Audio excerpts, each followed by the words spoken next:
didn't say anything this week. I was waiting. I thought he's done me. Shit.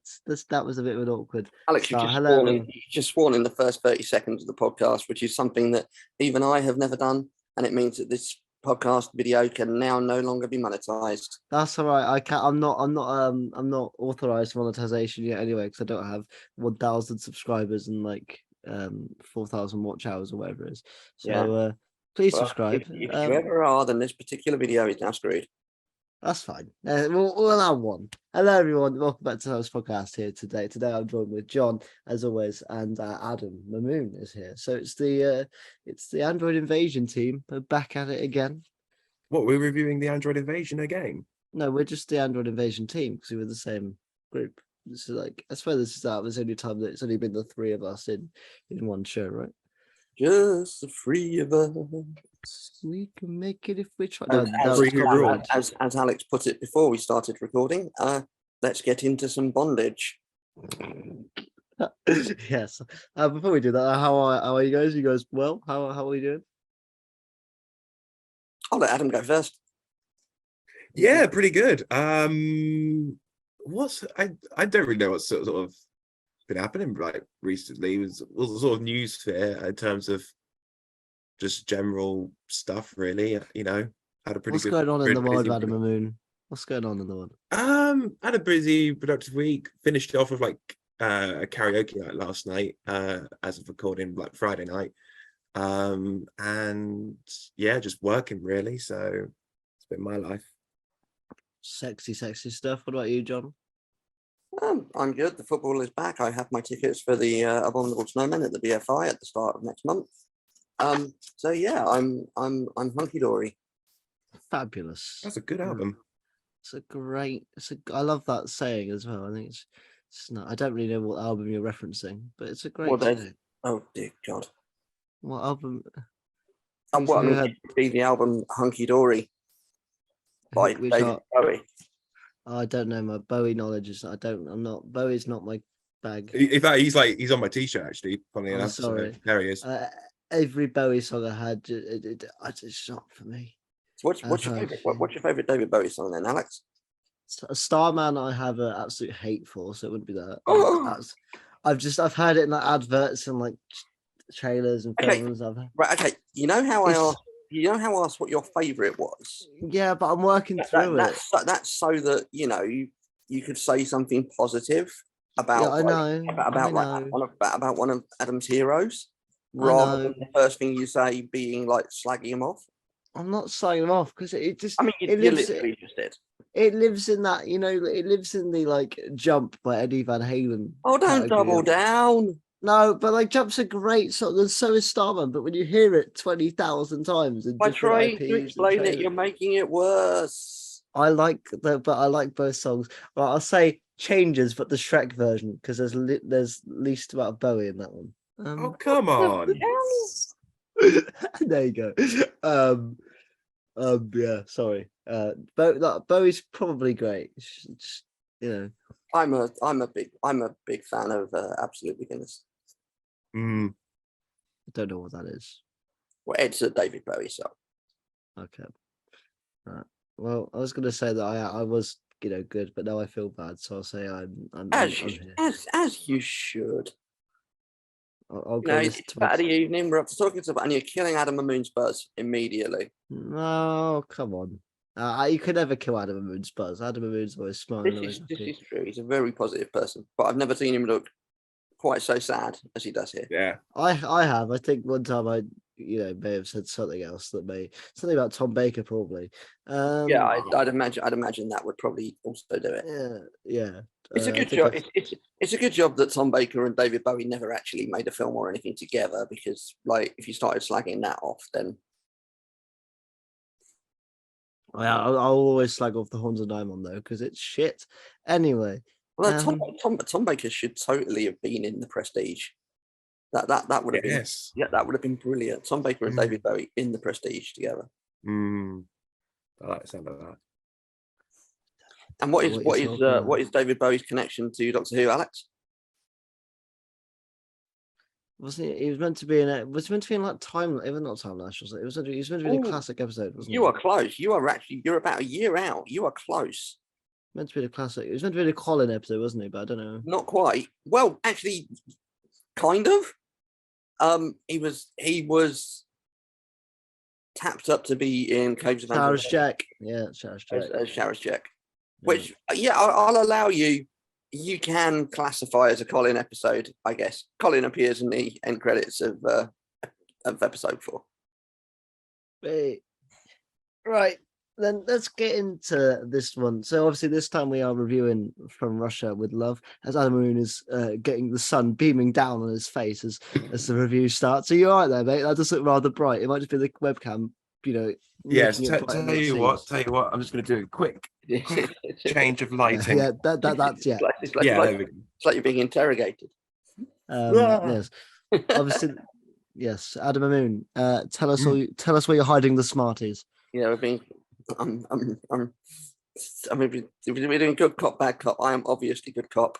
Yeah. If you don't tell us what the Smarties are, I'll destroy your Tom Baker collection. But tell us, Adam, he'll do it. And I'll run that works as a good cop, bad cop partnership. That works. Yeah. Sorry, Adam. I'm just about following what's going on, but yeah, I don't know. I need some help along the way. Yes, obviously we're reviewing From Russia with Love. Obviously, about a month and a half ago, towards 2 months ago, we reviewed Dr. No, which was my first viewing of Dr. No. This is also my first viewing of From Russia with Love. You can be getting that a lot through this series, but all of the guests that we have coming on have most likely seen the movies that they're down to review. I hope so anyway. Adam, have you at least rewatched this one before we did this one, or are you going off memory here? I just because of today, I watched most of it. I didn't get to quite finish it, but I watched it quite recently because they've been on ITV in circulation because of the 60th anniversary, so it's still kind of there anyway. So I was like, and they've been like, I've only done it twice, but I've only managed to catch some of the Bond films at the cinema. Like this week, I caught License to Kill, and the week before was Living Daylights because I quite like Dalton's Bond. So it was quite a nice opportunity, again to them revisit them, not just on TV, but on the big screen is quite cool too. Wasn't that hard at the Living Daylights, wasn't it? It is, yes. It is. It's my mum's favourite band. Yeah, it's my mum's favourite band, so shout out to Aha. I think she's seen them like 7 times or something, which she's a massive fan of. As you might be able to hear it. 4 times than I have seen any band. That's impressive. Yes. I think the most times I've seen any specific band is 3. And who is it? It's a couple actually. I've seen the Rolling Stones 3 times. I've also seen Damon Albarn 3 times.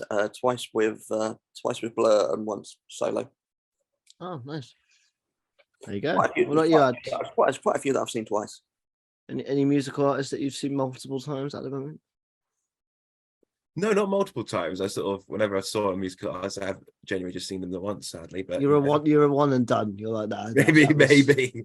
Yeah. I was like, you see him live, you're like, nah, this is not my bag. I'll stick to Spotify. I'll stick to karaoke nights, just constantly doing something like Plumber Faith or something like that. I don't know. Plumber Faith. We need to do karaoke at some point. It has to be done. This podcast karaoke.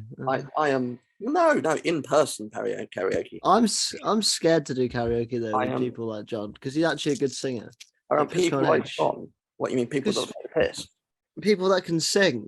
Because like the good thing about when me and Ad did it, no offense to anyone in that room, none of us could really sing. We always kind of having a laugh. Whereas John, for those that don't know, can actually he's got a good set of pipes on him. So it's quite intimidating to have to John's done like a nice ballad.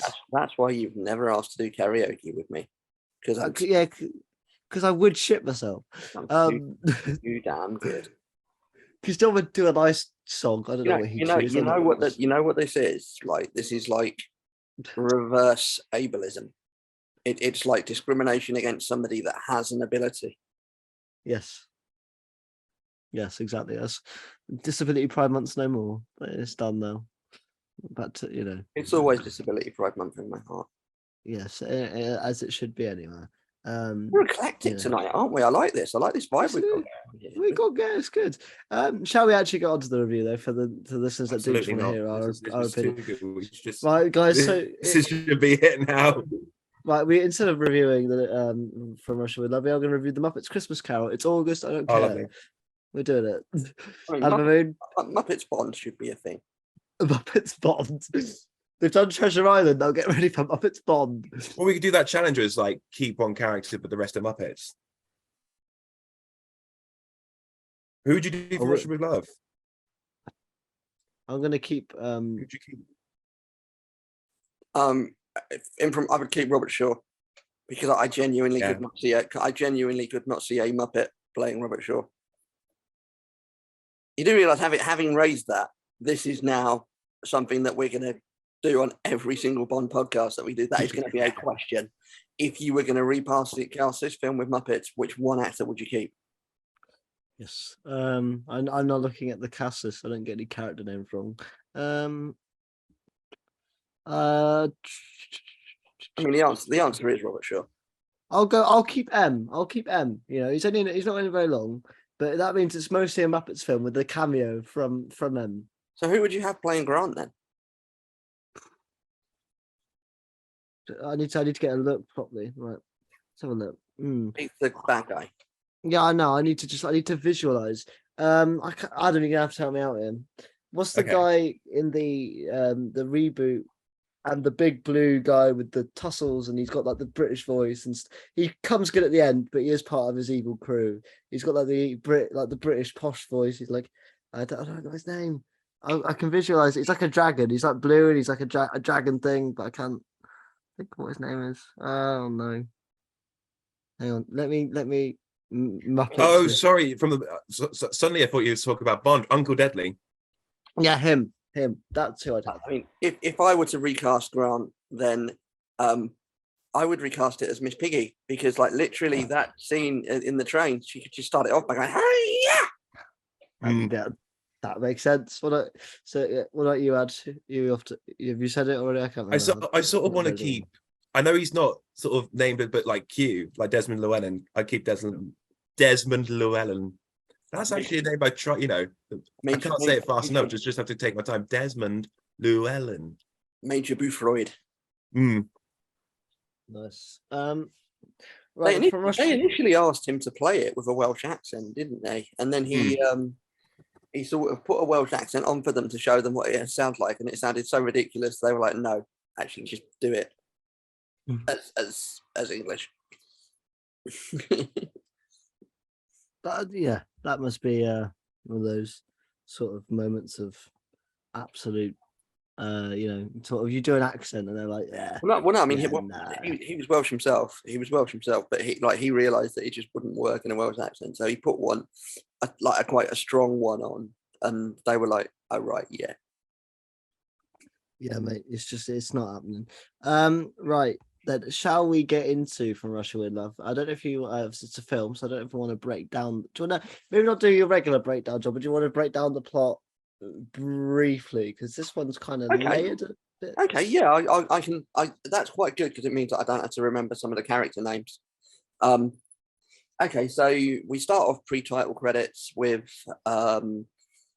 what seems to be a Bond walking around like a glade on an island, and an assassin comes up behind him and garrots him and effectively kills him. Obviously, it then turns out that it's not Bond because a lot of lights come on, and it turns out that the assassin is being timed, and then they peel the Bond face mask off of the guy, and it turns out this is actually a training exercise.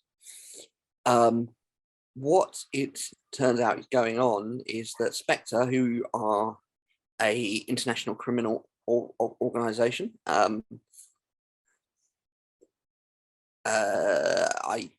could, if I tried, remember what it stands for. It's like Special Executive Counter-Terrorism, something, and extortion. Yeah, well, Spectre. That'll do. Special Executive for Counter-Terrorism, something, and exhaustion.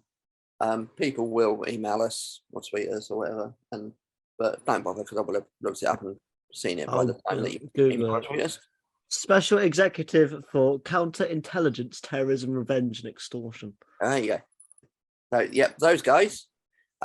It turns out that they are actually planning to sort of play Russia and the United Kingdom off against each other as a way of obtaining a latest decoding device, which is called a lector. So in order to do so, Rosa Klebb, who was formerly in Smersh, the Russian spy network, but has secretly defected to Spectre, decides to recruit and appoint a young Russian codebreaker to effectively fall in love or pretend to fall in love with James Bond and offer to defect to the rest with a lector machine. This is all basically so they can play the Russia and the West off against each other, steal the lector, and get revenge against Bond for his killing of Dr. No, which we saw in the first film. So the British know that it's a trap, but they still want to get hold of a lector machine and find out what's going on. So they send Bond to Istanbul, where he meets with the Turkish operative Karim Bey, who you can see behind my head. And Karim Bey basically introduces Bond to Istanbul. He's a larger-than-life character that has like all of his sons working very closely around him because he feels that blood is the only thing that you can trust. There are numerous attempts to assassinate Karim Bey. Somebody tries to kill him with a bomb. He's also attempted to kill someone tries to kill him when they visit a gypsy camp because he uses gypsies for some of the sort of dirtier work that he needs done. And there's a brilliant set piece with a sort of fight against the Russians in the gypsy camp. So there are several attempts on Karim Bey's life. Bond then returns to his hotel where he meets Tatiana, who is the young Russian woman who has been recruited to seduce him. She has the lector machine and they agree to travel with Karim Bey upon the Orient Express from Istanbul across to sort of Greece, Yugoslavia, etc., where they can defect and get the machine back. All of the time that this is happening, Bond is being tailed by the assassin from the pre-credit sequence, who is a ex-convict called Donald Grant, a man who has escaped from Dartmoor and has been recruited by Spectre. The guy's basically a killing machine. He's like, in all of the 25 films, he is one of the hardest bastards that you will ever come across in these films. It's lethal. So he tails them all the way. He saves Bond's life on a couple of occasions because obviously in order for Spectre's plan to work, Bond needs to stay alive until he reaches the Orient Express. Once aboard the Orient Express, Grant kills Karim Bey and a Russian operative that Karim Bey had been holding as prisoner. Grant then poses as a British agent upon meeting them at, is it Trieste? I think it's Trieste he meets them at. He poses as a British agent. And during the course of the evening, he drugs Tatiana. They then return to the room. And when they once Tatiana's asleep, they go into the other compartment where Grant's plan is unfolded. He reveals himself. There is a brilliant fight between Grant and Bond in what is one of the best and most iconic fight sequences in any of the Bond films. And in the end, Bond does best Grant using exploding nerve gas in his case and also a knife that he has in his small valise. And they then continue with the plan where they get off of the train at a certain point and then escape by a boat to eventually escape to Venice, being pursued by Spectre agents. Back at Spectre HQ, number 1, who is later to be revealed in later films to be Blofeld, assassinates number 5 for the failure of their plan. He then sends Rosa Klebb to exact revenge, steal the Lecter, and kill Bond. So Klebb goes to Venice. She poses as a maid, and in the sort of final action sequence of the film, she struggles with Bond. Tatiana disarms her by knocking the gun out of her hand. Klebb then attempts to kill Bond using a poison spike in her shoe, because this is what Spectre do. They have really cool shoes with poison spikes that come out the front. I kind of wish I had those. That'd be great for getting on the tube.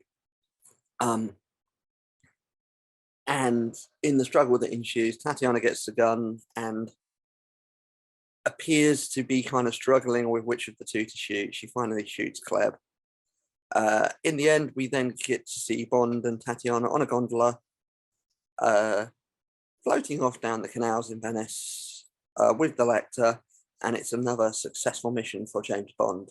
And as our credits roll, we find out that James Bond will return in Goldfinger. Very well done. Yeah, I should have mentioned number 5 at the start, because like he's quite a key part in it. Like obviously, he's a master strategist and like a chess grandmaster that's developed this foolproof plan.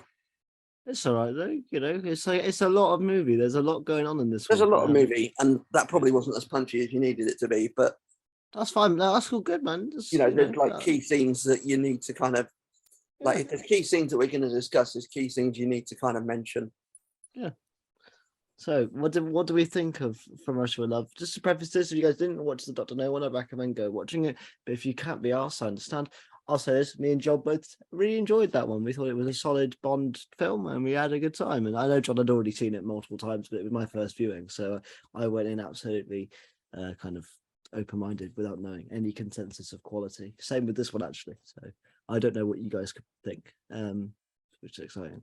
So what do you guys think? Who wants to go first? I'm going to let Ad go first. In terms of Connery's film, this is probably my second favorite. Goldfinger probably being like the first, but like this is, I think, an absolute runners up. I really like the cold open. I think it introduces Robert Shaw's character very well, and it's quite atmospheric, and you sort of just like, it's sort of the first like, James Bond is dead but he isn't kind of thing. It's sort of fresh at that point, because I know that sort of as sort of cold opens go, I think even the stuff like You Only Live Twice, it was like Bond is dead but isn't kind of thing, the whole fake out stuff. Stop spoiling really cool... the movie. No, I'm joking. Stop spoiling the future movies. No, I'm joking. Oh, Alex, I mean, that's not, when we get to You Only Live Twice, there's something else that I want you to look out for in that pre-credit scene, because there is something else for you to spot in that pre-credit scene, or listen out for in that pre-credit scene, shall we say. Adam and Moose knows what I'm talking about, I think. Yeah, back to you, Adam. Back to you. Yeah, I'll try and tread more carefully. No. I was taking the mic. I'll forget it by then. There's so many films. Yeah. Where is that? Yeah, really cool. Does that very well. Where are we? It's cool to see Sylvia Trench from Doctor No as well. She comes back in this one just very briefly, and there's a nice one-to-one there. I think one of the bits of Connery film that I always love is just the hat toss as well. He's a good hat thrower, should I say? He's great. He's good at all that kind of stuff. Highlights. Okay. This is probably the scene. It's not one of the most iconic. Well, I say it has an iconic bit of music, but so Bond goes to check into his hotel room, and he's scoping out his hotel room, just sort of looking behind like frames and chandeliers and stuff like that. And of course, the James Bond theme plays, and it's sort of it's kind of one of those unintentionally funny moments where it's sort of just like Bond, he's only just like tipping off the hotel guy and like just checking out the hotel room, and we get it. The Bond theme is great, but it's underscoring that moment was sort of odd, but it's kind of just make me laugh as well, sort of unintentionally as well. Don't know what you guys thought of that moment. I'm a big fan of it. I'm a big fan. one thing I will say about this era, and we'll get into my opinion on the Holders film in a second, but I do love how cheesy some of it is. I like a bit of cheese, and it's a big part as to why I'm a big fan of Connery, because he sort of does have that cheesy-esque to him, whilst being really cool at points as well. There are certain things he does which is just total 60s cheese, which is just perfect. I mean, I'm not spoiling anything that Alex, if you think that Connery is cheesy, just you wait. Yeah. So I definitely a thumbs up on this one then for you. Second best Connery, definitely a thumbs up. Yeah, I mean the action's great, directed by Terrence Young. It does give me almost sort of Hitchcockian vibes, sort of North by Northwest, sort of by the end of it, which I quite like. So that's pretty cool too. Nice. John, I'll let you go in the middle. I mean, this is just fantastic. This is the first Bond film that I ever watched when I was a kid, because we had a copy on VHS that my dad had taped off the telly. And this is my favorite Connery. It's in my top 3 Bonds of all time. It's probably, I've not redone my list for a while, but off the top of my head, I'd say it's probably 3rd, behind a couple of others, which obviously would be the case if something is 3rd. What I love about the early Connery films is how kind of believable they are as spy stories. You know, the gadgets are actually something where it's like, yeah, you can actually see somebody using it. You can see a spy using that. The plots are very cleverly done. They're not like secret bases hidden in the middle of XY. They're not somebody's going to destroy the world. It's very believable, straightforward espionage plots. And for me, this is a superb film. It's believable. It's atmospheric. In Karen Bay, you have probably the most likable of Bond's allies that he meets in sort of any of the films. There are some issues with some of the characters, which I think we're going to have to discuss at some point, because, you know, it's of its time, and there are some things that are toned down actually from the book, but still don't come across great in the film. Yep. But yeah, it's Karen Bay's great. Daniela Bianchi is fantastic as Tatiana. She's just beautiful. You know, you can see actually this woman seducing somebody like Bond and just completely winning him over. Although it's the second example where actually somebody, you know, the lead actress's voice was dubbed into English. You know, they did that with Ursula Andress as well.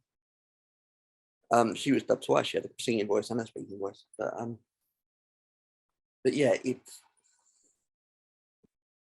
what really makes it for me though is Robert Shaw and the chemistry between Connery and Shaw in those scenes on the train.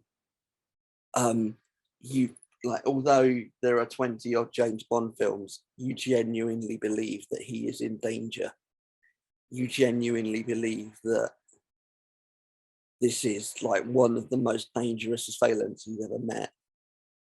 And just the kind of cold, ruthless efficiency of Grant, but the fact that in the end, the fact that he is basically a trained common criminal is what undoes him, because it's his greed that undoes him. It's just, you know, this is just not just top tier Bond, this is top tier filmmaking for me. Alex, what did you think as a first time viewer? I had a good time again. I had a good time. If I'm being honest, I don't think I view it as highly as either of you two. I thought Dr. No was better, but I had a good time. I had a good time. That's not an uncommon view. I had a good time, you know. And also, I don't know if you listen, Adam, but John can tell you, I did rate Doctor No quite highly as a film. I did very much thoroughly enjoy that one. Yeah. This one, I don't know. I think for me, the one thing I could compliment Doctor No on was how it felt like the runtime was shorter than it actually was. This one, I felt the runtime a little bit more. I felt it took a bit longer to get into. Maybe that was because the plot was a bit more thicker. There's more to it. I just felt like for the first half an hour, nothing had really happened. I also watched it at like 10:30 at night, and I was quite tired. Probably wasn't the best one for this one. I thought it was going to be as light as kind of Doctor No. This one, there's a lot of like backstabbing, and you don't really know where people are, what side they're on. It's a bit deeper. You can't really tell this time around. Yeah. And it's it. But overall, I'd say the things that the first one did, Doctor No, is still really good here. The action, kind of some of the comedy. Connery in general is fantastic in this. The side characters mostly are good. Like you say, John, there are some writing issues and there are some actions in this film that we have to discuss. Yeah, I just think this one didn't move as much as the pace as the first one. And if you had to ask me out of the two, which I'd rather watch, Doctor No would be the one I would choose. But this one's still really good. I think, like you say, the villain's more believable in this one. That's the main thing that this film improves on for me. Is I was very critical of Doctor No as the actual villain in the final act of that film, because I felt that the villain just didn't really make sense. I thought it was a bit of like the threat had gone. Whereas in this one, like you say, John, the threat is ever looming, and you kind of don't really know. You again have that Bond essence, so you don't know who you can trust, but also you see the threat throughout the film. It's not just something that happens at the end and falls flat. The threat is forever there in this one, which is really good. This one also doesn't have a woman randomly chained up to the bottom of a cave for no reason. That's still, although it's really bad, it's still one of my favourite things. However, this film does have one of my most biggest pet peeves. I was thinking about this when I was watching it. So it's in the middle of the film. This is actually bad. It just pisses me off. So in the middle of the film, James Bond is running a bath and then goes and investigates his bedroom, in which, you know, obviously Tatiana is there, and then, you know, they do the deed, but the bath's still running. So in my head, I'm thinking, James, you're in the bath, like, yo, sort that out, fella. I was saying, I was literally, I was like, I was in my home going, James, don't do the deed now. You got a bath. I was thinking, oh, is this going to be a line? He goes, do you want to go have a bath? No, he just starts having sex with her. I'm thinking, James, the bath's still going. I mean, it's a posh hotel. It's going to have a decent overflow. You know, it's not going to flood the bathroom. I can see what you mean, sort of by the pace, because like even at the beginning when you have the chess match, I'm like, yeah, man, it's sort of a bit. It's a tense and well filmed chess match. It's still one of those. It sort of takes its time, and it's sort of, you know, lots of shots of what's it, Cross. Damn it, Cross Dovnov, the other guy from one of the Spectre guys, sort of, you know, moving the pieces, and it's number 5. Number 5. I was just number 5. Yeah. number 5. Croston. Yeah, I was just about saying. Kronstein. There we go. Yeah, I think so. If I had to kind of sum this film up, if we're comparing it to Doctor No, I think the villain's better here, but I think the first one's better paced. If those kind of like the two takeaways. So I think they kind of cancel each other out. I also thought, yeah, like you say, Adam, some scenes were just overly long in this one. Like, there's a lot of just Bond flirting, and it goes on forever. And because we sort of know, well, at least to start with, that her job is to seduce him, and she's not particularly interested in him to start with, it's really annoying because you're just kind of sitting and go, he's like going, all right, hurry up. All right, at least, you know, I will say, at least this one has a lot less of James Bond just sleeping with women within minutes of seeing them. It only happens like twice in this one. Whereas in Doctor No, it's like 7 times. He'll meet them for 30 seconds. Oh, the hell are they having sex? It's like, oh, great. Whereas in this one, it's like maybe 2 to 3. Does it happen twice? If you can't, no, I suppose once. He does the deed with Sylvia, but obviously he already knows Sylvia. Yeah. And then, you know, he does the deed with Tatiana. But yeah, I don't think it's implied sort of anywhere else. Yeah. So yeah, once, sorry. But yeah, it's just a lot of scenes, especially, and I think she's quite good at the start of the film, and then towards the end she becomes kind of powerless. It's like, James, save me. Oh, and it's like there's a scene where she's on the phone and it's very clear that she's like trying to seduce him, obviously. But then he's trying to get vision. He's like, how many kids do we have? And I was like, going, yeah, but that's because by the end of the film she has actually fallen in love with him. Yeah, and it's also because, bear in mind, it becomes clear to her by that point that that it was a false mission that she was sent on, that she'd been duped. She wasn't doing it for Mother Russia all along. Yeah, exactly. It's just it's okay. I just thought those scenes were quite, difficult to watch at points. Obviously, there is one moment on the train as well, which I think we'll get into when we need to, which I did not enjoy watching at all. I found that, obviously, like you say, of its time and stuff, but it's been, oh Christ. Yeah, I don't know. I just think this film took its time a bit more. Like I said, the first half an hour maybe could have been 15 minutes. I understand why some scenes were longer, but it doesn't really get going. Whereas the one thing with Dr. No is you're in there within 10 minutes. You're like in the story. He's already heading to Jamaica. You're like, right, I get it. We're going. This one's a bit more like he's gone, but we don't know it's kicking off yet. Yeah, I thought it was all right. I thought Connery is just as good as he was in the first one, if not slightly better. He's got better characters sort of run off here. Yeah. I thought the action sequences were great. Bizarrely, anyway, I did, but go on. I don't know if it's I don't know. Well, I don't know if we say we're skipping ahead, but I was going to say, what do you think of the actual song, like from Russia with Love? Yeah. Because I'd say, would you count it as technically the first proper Bond song? Because I know you have sort of Underneath the Mango Tree from Dr. No, but I don't know, would you count that for Dr. No, or would you say this Underneath the Mango Tree is more of a banger? Song? Underneath the Mango Tree is a banger, top tier. I would say that you'd probably count this as your kind of first official Bond song. If you're not counting the kind of the John Barry theme from Dr. No, I would say you'd probably count this as the first official Bond song, if you like. Yeah, I'd say so, even if it doesn't play during the actual credit, like the opening credits, because it's like a different piece of music there, but like it's plays at the end. So yeah, no, I think it's an alright song. I wouldn't play it at disco or anything, but it's alright. If you want to fall asleep, put it on. Song for the are there any James Bond themes that you would play at a disco, except for the disco version of Moonraker? So I put Skyfall on. You're drunk enough. You can sing Skyfall. Yeah, it's a bit slow, but you could do it. Yeah, I know. Casino Royale, actually. Casino Royale. Sorry, Alex, I'd forgotten you were a woman in her 30s.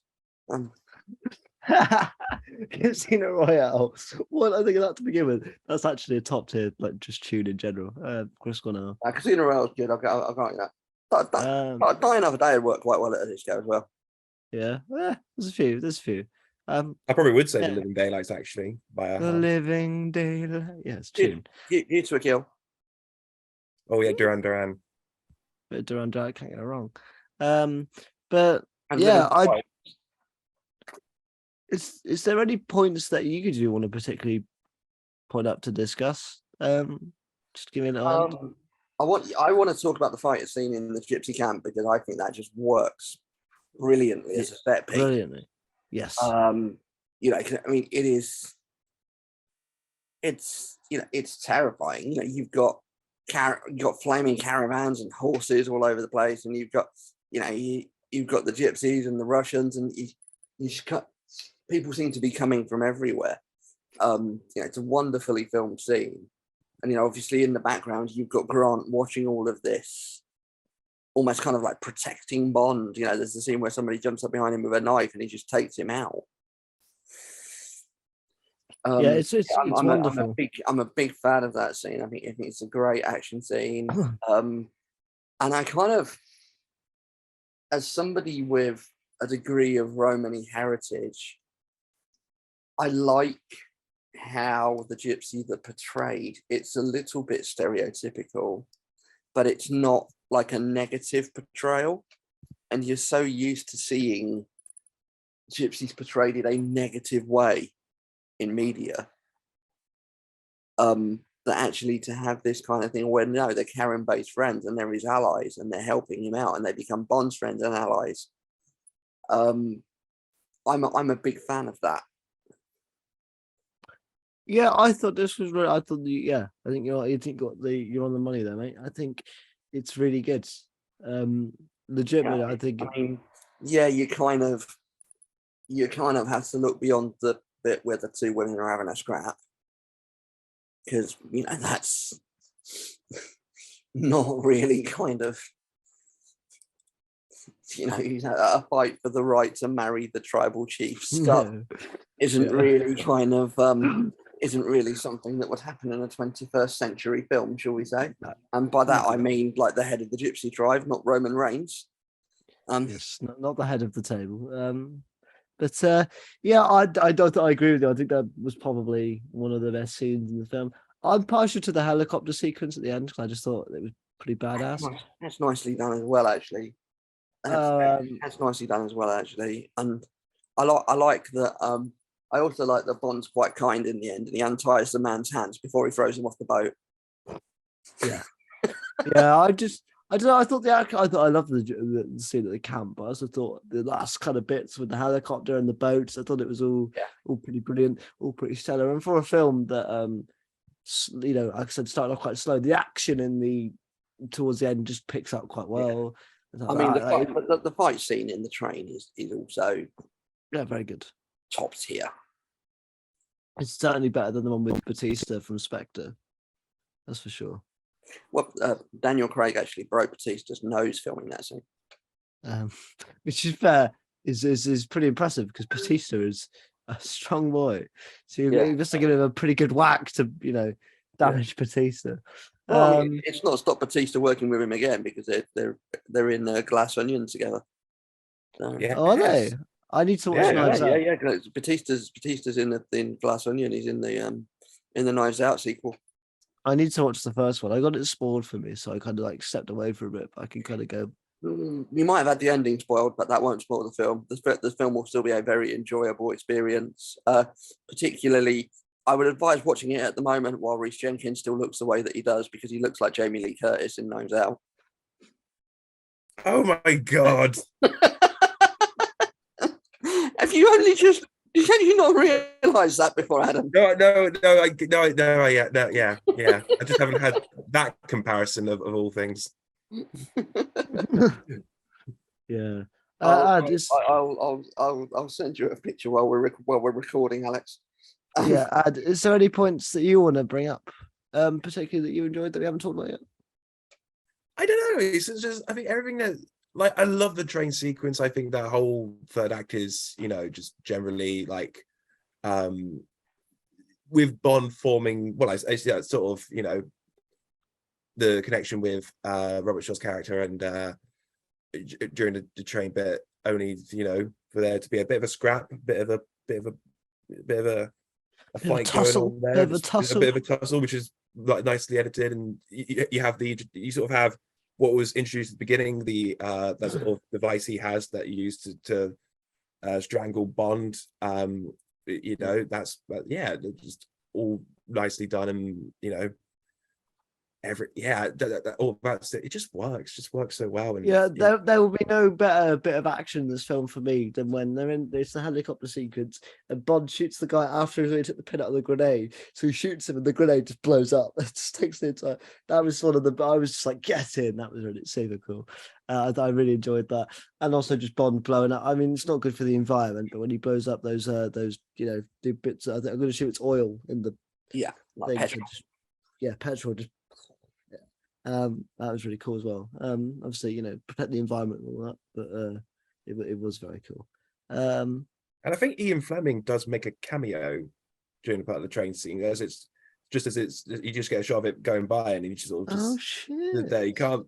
I think you just. I don't know if you just see it from his side, like his side point, but yeah. There you go. That's something else that makes it kind of Hitchcock-esque, isn't it? And Alex has just seen the photo.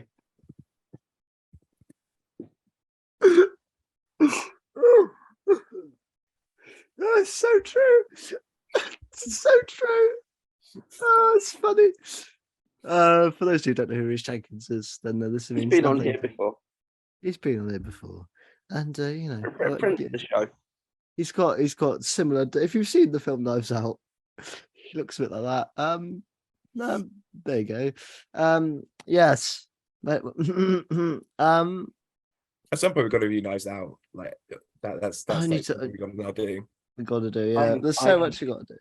I'm gonna try to get to see the premiere of Glass Onion, because they've announced that will be the closing night of the London Film Fair. The problem is that they've announced it, and it's going to be the night that everybody is saying that the Doctor Who centenary episode is going to be. Oh yeah. Oh god, yeah. Was it the 16th of October? Yeah. Mid-October, yeah. 16th of October. But yeah, I'm still going to try and get a ticket anyway. Yeah. Because I'm not going to miss that opportunity, and then it turns out not to be the 16th. Yeah, then you got the choice, and don't you, of what you want to do and how you want to pay it. So. Choice. I can watch it when I get home. Exactly. Right, I'm going to go to one actually because it didn't work for me, and that was right at the end with the old sword boot. I just think for a film that had a lot of runs out, I just thought this kind of came out of nowhere. It was a really strange ending to the film.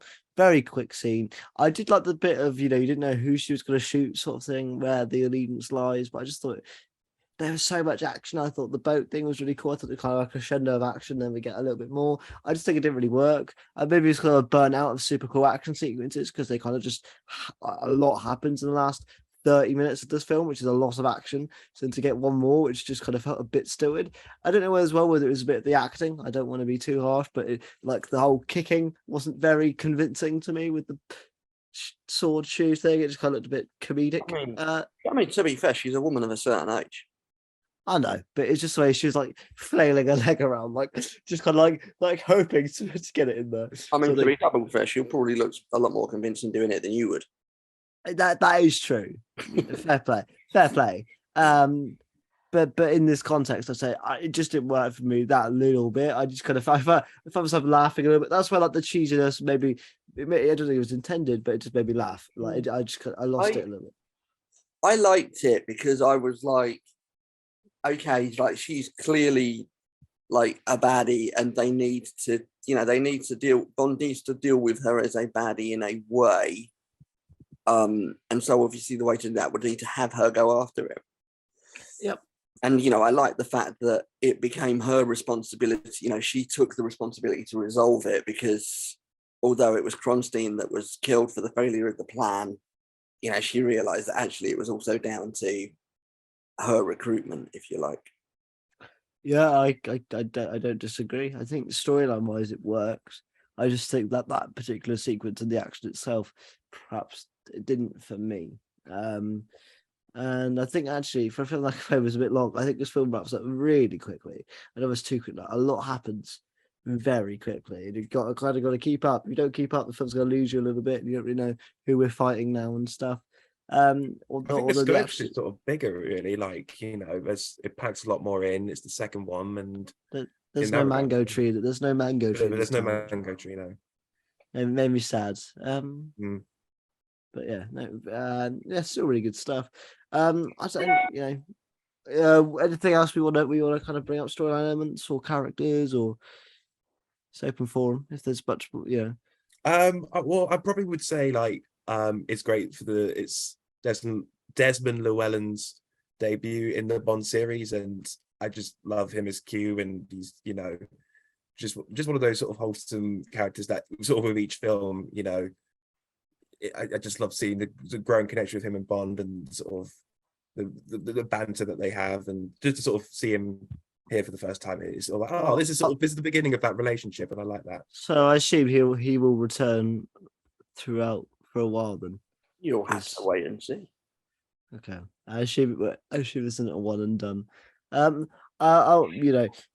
yeah, in the scene that he was only in one or two, wasn't he? One. He's in the scene in M's office. Yeah. He was all right, I guess. I mean, bear in mind, it's the same character that obviously Ben Whishaw plays in the Craig Bonds. Yes, indeed. We love Paddington. We stand Paddington. Everyone loves a bit of Paddington. But yeah, like you say, John, there are some problematic issues with this film. It's of its time. It's of its time. Which you kind of have to take into consideration, I suppose. But there are some like the bit where, like the one bit that got me the worst was when Bond just full on whacked her. I was just like, I was like that's borderline uncomfortable to just watch that, because it goes from like Bond, you can tell has this attraction. Then you start to go close, like you say, and it goes quickly for you're a spy. I was like, what? Yeah, and it's just not brought up. I was thinking, Christ, it's not comfortable viewing. I guess it's there to kind of get across that, you know, Bond, above everything else, Bond's love is his country. I guess that's why it's there. But certainly looking at it with a modern eye, it's not comfortable viewing. There are maybe one or two examples in other Bond films of similar things to come. But yeah, it never sits entirely comfortably with me. And thankfully it is something that they knock on the head eventually. But yeah, it never sits entirely comfortably with me. Yeah, it's yeah. And I think, but what I would say is that the film tones down quite significantly from the book.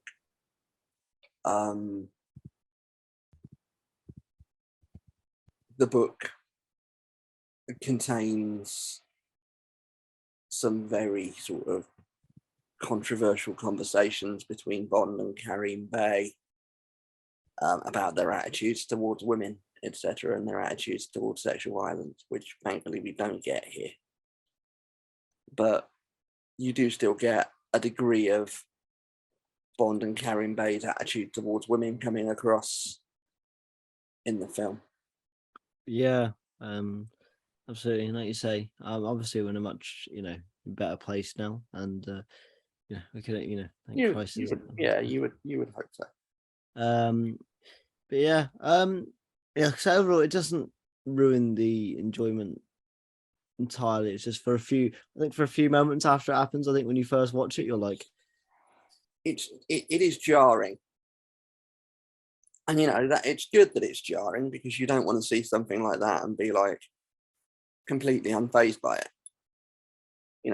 But yeah, it is jarring. Yeah, so guys, if there's nothing else to talk about, we can get to some scores he's on the doors. I know obviously we do have a review as well, which I shall get up on my mobile phone to read, which I'll do now. But yeah, scores on the doors, chaps. What we said about, unless there is anything else you guys want to bring up. There's nothing additional from me. Nor me. Cool. So let's do scores. Ad, go first. What are we giving this one? Yeah, I think an 8 for me. Yeah, I just think it's a great spy movie, a great action movie. The cast is superb, and I do very much enjoy this one. And great to see, as I say, Desmond Llewellyn and all the things that are carrying on with Dr. Stowe, because it's very much Spectre getting revenge on Bond and trying to. It's a trap, as my favorite admiral in cinema history once said. I wonder who you could be talking about. I don't know. I know. Yeah, I'll go next. I'm going to give this one a 7. I think I gave Dr. No an 8, and I certainly preferred that one more. So if we're going by that metric, I'll go 7. I still thought it was more than serviceable. I thought it was enjoyable. I thought it was good. It's one of those that if someone said, "Jay, do you want to watch Russia with Love?" I wouldn't be like, "No." I'd be like, "Yeah, all right, if you want to." But I just think Dr. No was a bit better for me. What about yourself, Jono? This gets 10 Soviet lecters out of 10 for me. Wow. As I say, it's top tier Bond. It's in my all-time top 3 Bond films. it's a wonderful piece of filmmaking. It just works for me. I think in Robert Shaw, you've got one of the most memorable villains in the series. Brilliantly portrayed. You know, it's rare that you get somebody that you think actually they are a match for Bond, and you know he really is. And yeah, it's 10 out of 10 for me. Awesome. Right, so we do have a review from a good friend Ryan McGibbon, who will also be on the series later on.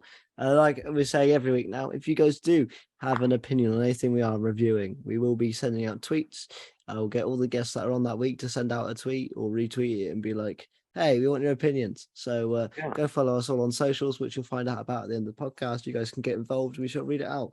But Ryan did say it's one of his favorite Connery films. It's a bit of a slow burner, but it's great characters and occasions. The ending feels a bit anticlimactic, but it works all round. I have to agree with him. I have to agree. Maybe not on the favorite Connery film bit, because I'm not your favorite, because I've not seen them all yet. But you know, in terms of every bit of content you put in there, I kind of have to agree with him. I know. Ryan's a very sensible chap, and that's an opinion that I can get on board with. Yeah, I think overall Bond's off to a good start. 2 for 2. I've enjoyed both of them. Yeah, so that's not too bad. But yeah, so before we wrap up, please do go follow Mr. Adam Moon on Twitter, beer_can_Batman. You can follow John at johnboy_cook. You can follow me at king_dom. Next week, me and John will be back once again with some guests with Owen and Elijah to be talking about some Daleks, and we're going to go back to Skaro with the Magician's Apprentice and Witches Familiar, which is going to be an interesting one because I don't like that story at all, and I feel like I'm in a circle full of people that really enjoy it, so that's going to be fun. So it's going to be, I'll bet my back's up against the wall next week. But Bond should be back within a month's time. What's the next film, John? The next film is Goldfinger, where our friend Lily will be joining us for somebody new. We did somebody and a lady, and a first lady on the show. The first, yes. We'll have to nickname her the first lady of the Timeless podcast. Hopefully, the first of many. But yes, the first. Yeah. Yes, absolutely. But yes, so follow us next week as well. There will be a bonus podcast as well with myself and Parrot about F1. So 2 podcasts next week. So yourself and Parrot. Parrot. Kev Parrot. Parrot. Oh, nice. Yes. If you have enjoyed this wonderful episode of the show, please do give it a like, comment, and subscribe. Again, you follow the show on Twitter at the Timeless Pod. You follow me on Twitter at king_dom.